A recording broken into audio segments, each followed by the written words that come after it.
கையெழுத்து போராட்டம் தான். இனிமேல் தமிழ்நாட்டு அரசியல் வரலாற்றுல ஓட்டுக்கு காசு போட்டு போற காலம் முடியும்.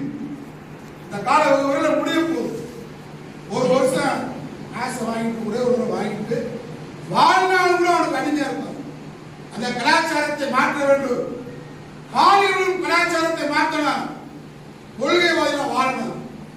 பசும்பொன் பாண்டியன் கட்சியில அண்ணா திராவிட மக்கள் முன்னேற்ற கழகம் இருக்கேன்னு சொன்னா தெருவுல வீதியில தலை நிமிர்ந்து நீங்க போகலாம். யாரும் உங்களை குறை சொல்ல முடியாது. காரணம், நீங்கள் ஏற்றுக்கொண்ட தலைவன் விலை போக மாட்டேன். எந்த காலத்தில் தலைவர்